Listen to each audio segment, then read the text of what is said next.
ఈ యాంగిల్ అనేది ఉందో లేదో చూడు. ఉంటే అదే ప్రిన్సిపల్ వాల్యూ. 0 to π అంటే ఓపెన్ ఇంటర్వెల్ 0 to π మీన్స్ 0 π కాకుండా 0 π మినహాయించి వాటి మధ్యలో ఉండే విలువలన్నీ. అంటే 0ను టచ్ కాదు, పైని టచ్ కాదు, వాటి మధ్యలో ఉండే వాల్యూస్ అని. 5/6 అంటే 30 degrees. 30 degrees అంటే 0 π కాకుండా వాటి మధ్యలోనే ఉంది 30 డిగ్రీలు అనేది. కాబట్టి ఇది cot inverse √3 యొక్క ప్రిన్సిపల్ వాల్యూ అని చెప్పవచ్చు. So the principal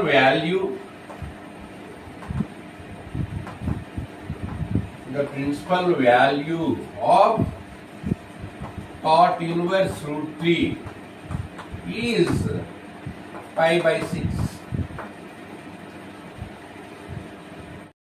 Find the principal value of cos inverse of -1/√2.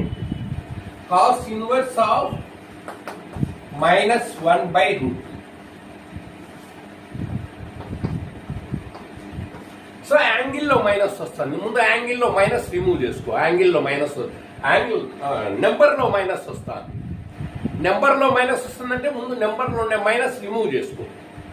So నెంబర్లో మైనస్ రిమూవ్ చేసుకోవాలంటే ఫార్ములా అప్లై.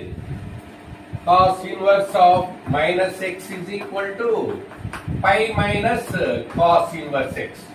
నెంబర్లో కనుక మైనస్ వస్తే ముందు దాన్ని తొలగించుకోవాలి.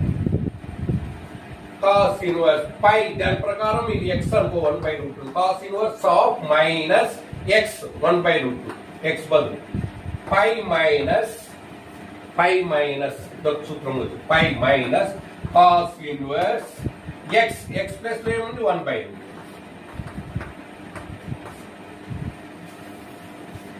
π మైనస్ ఈ π అట్లే రాయి.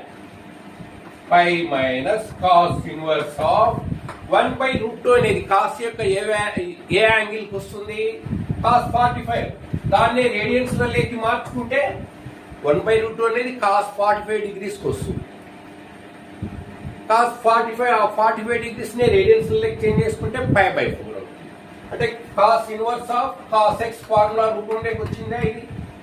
కాబట్టి minus cos inverse of cos x is equal to x plus లో ఏముంది π/4.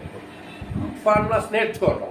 Cos inverse of cos x is equal to x ఆ సూత్రం ప్రకారం. సో ఇంకా ఇక్కడ ఎల్సిఎం, ఇక్కడ డినామినేటర్ లో ఫస్ట్ టర్మ్ లో ఏం లేకపోతే 1 ఉందనుకో, 1 కు 4 కు ఎల్సిఎం 4.